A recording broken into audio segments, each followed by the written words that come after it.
Welcome to Carol and Gary's See America Tour.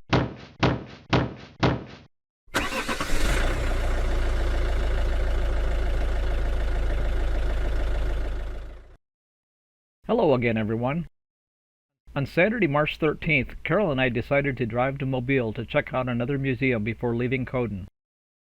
The shortest route from Coden to Mobile is basically straight north on Highway 193. But Carol has been wanting to ride the Dolphin Island ferry, so instead of driving north, we drove south to Dolphin Island, where we caught the ferry and then crossed Mobile Bay. Here we are loading onto the ferry Saturday morning.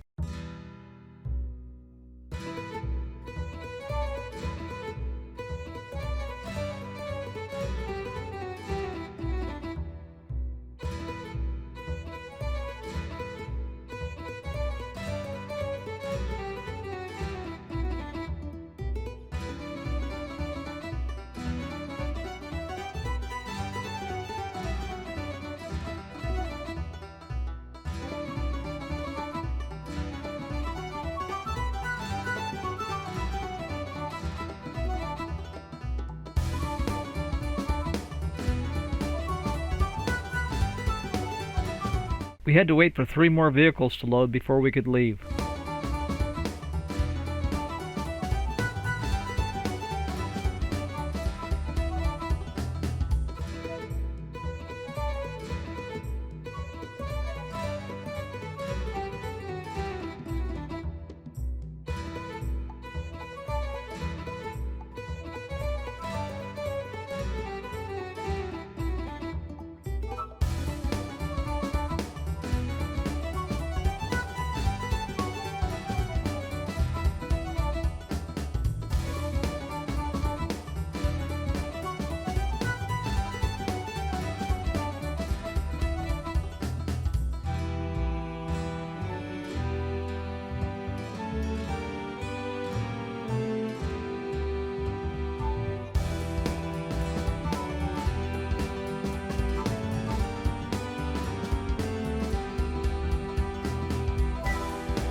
I struggled here to catch the ferry and land before my drone battery went dead.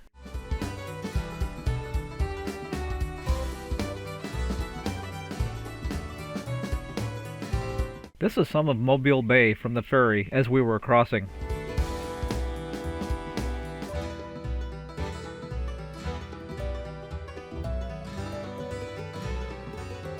That's Fort Morgan in the distance, near where we will be landing.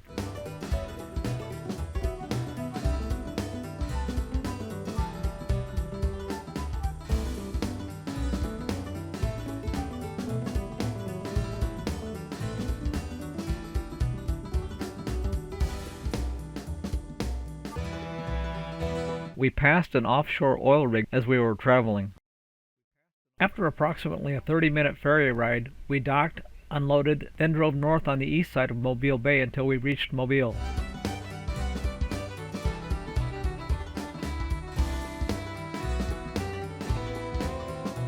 This is the Gulf Quest National Maritime Museum of the Gulf of Mexico. The museum's mission is to inspire people of all ages to understand and appreciate the Gulf Coast's maritime heritage using interactive activities.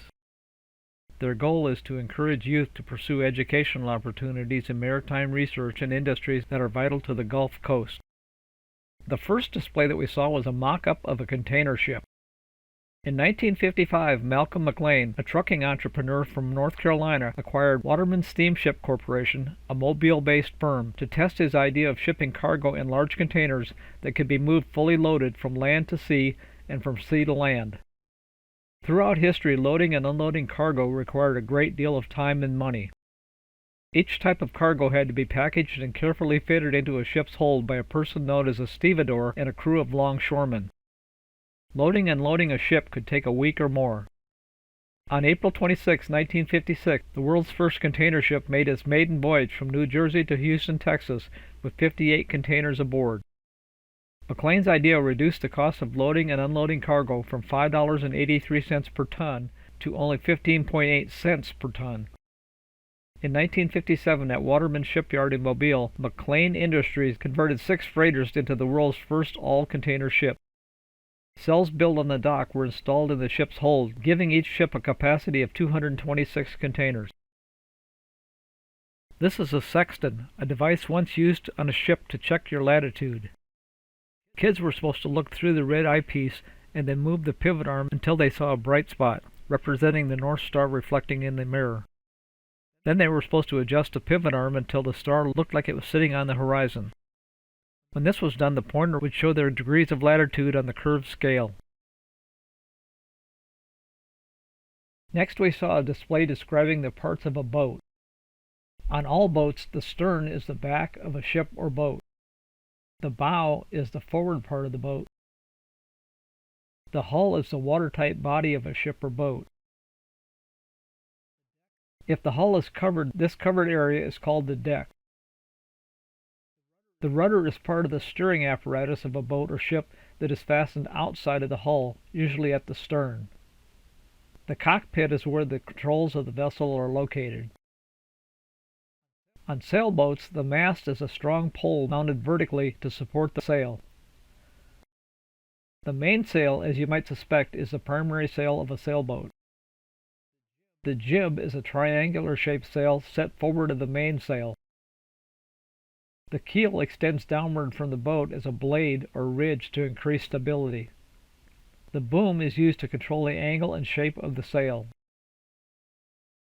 After learning about parts of a boat, we were taken to a simulator on another floor where one of the visitors on tour with us piloted a small boat between large ships and other potential hazards. He seemed to have fun doing this. Our tour guide had the ability to select weather conditions and other hazards to challenge older visitors.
We also saw instructions for tying several knots, but due to the COVID virus, signs indicated that the ropes used for practicing had been removed. Each knot has a specific purpose. This is a square knot. The square knot is quick and easy to tie. It is a good knot for securing non-critical items. It is not to be trusted to join 2 ropes together. To tie this knot, start by tying 2 overhand knots. First right over left and twist, then left over right and twist. Make sure both parts of the rope exit the knot together. This is an Ashley's bend knot. It is a better knot for connecting 2 pieces of rope together. It is very dependable and can be untied even after being connected to a heavy load. To tie this knot, form a loop at the end of one rope, preparing to tie it into an overhand knot.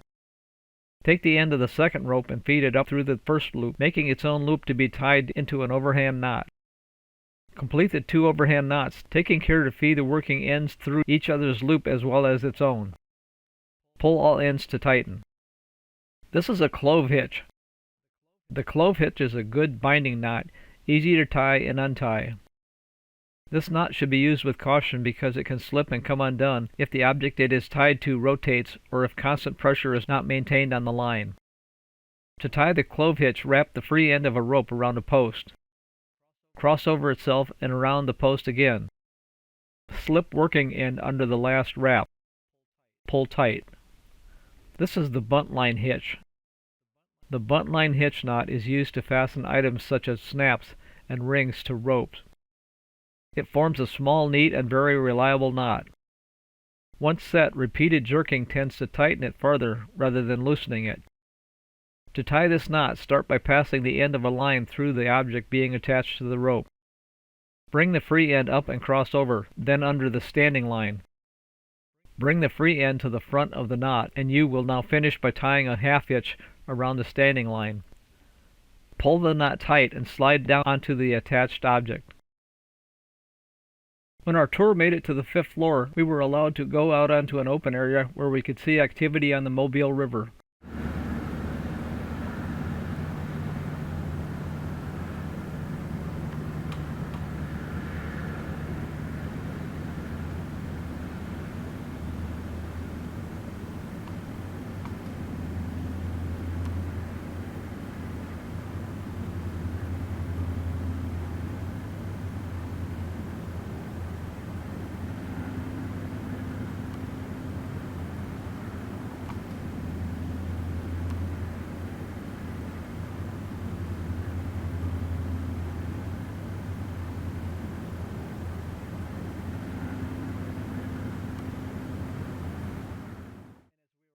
As we were leaving the museum, I noticed that the skies had cleared and we could now see part of Mobile's skyline.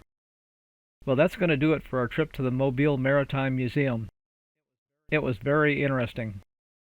We have one more week in Coden, so this will be the last video uploaded from here.